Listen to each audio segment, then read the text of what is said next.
দাঁড়িয়ে আছে ব্রিজ, কিন্তু চলাচল বন্ধ। মুখে বানানো মাটির বস্তার সিঁড়ি। ফটিকছড়ির নানুপুরে এই ব্রিজ মানুষকে সুবিধা নয়, বরং বাড়িয়েছে ভোগান্তি। ছাত্র, বৃদ্ধ সবাই একই কষ্টে। কেন এমন অবস্থা?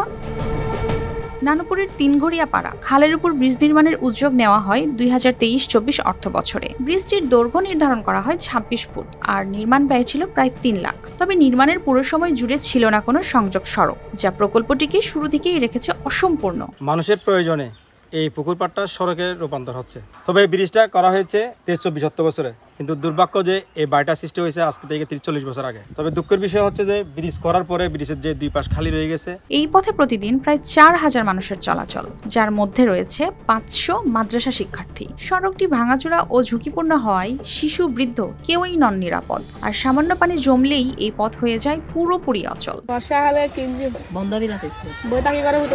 স্থানীয়রা ক্ষোভ জানিয়ে বলেন, ব্রিজের দুই পাশে সংযোগ সড়ক না থাকায় প্রতিদিনের চলাচল সহ অন্যান্য স্বাভাবিক কাজ হয় ব্যাহত। এমনকি শিক্ষার্থীরা বলে, সামান্য বৃষ্টির পানি জমলেই স্কুলের রাস্তাটি হয়ে যায় পুরোই অচল। শিয়া বাটার ও ভিটামিনে সমৃদ্ধ লিলি বিউটি সোপ, তারুণ্যময় উজ্জ্বল ত্বকের জন্য।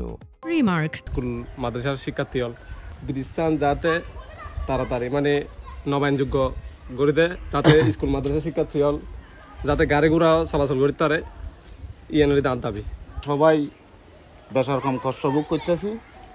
কেউ যদি মারা যায়, নেওয়া আসা যাওয়া আমাদের জন্য বহু সমস্যা হয়ে যাইতেছে। আমি আসার পর 3 মাস হতে দেখতেছি এরকম। উপজেলা প্রকল্প বাস্তবায়ন কর্মকর্তা জানিয়েছেন, শ্রমিক সংকটের কারণে সংযোগ সড়কের কাজ করতে লাগছে সময়। মাটির কাজ চলতেছে তো আজকে থেকে পড়বে আর কি। আজকে পড়বে ধরেন 4 থেকে 5 দিন লাগবে। কম্প্যাকশন আছে, আবার সোলিং আছে, তো সময় লাগবে, আরো 1 সপ্তাহ লাগবে। সংযোগ সড়ক ছাড়া ব্রিজটি এখন উন্নয়নের সুবিধা নয়, উল্টো নানুপুরের মানুষের কাছে এক স্থায়ী ভোগান্তির চিহ্ন হয়ে দাঁড়িয়েছে। দর্শক, তাদের ভোগান্তির অবসান কি হবে আদৌ? জানাতে পারেন কমেন্টে।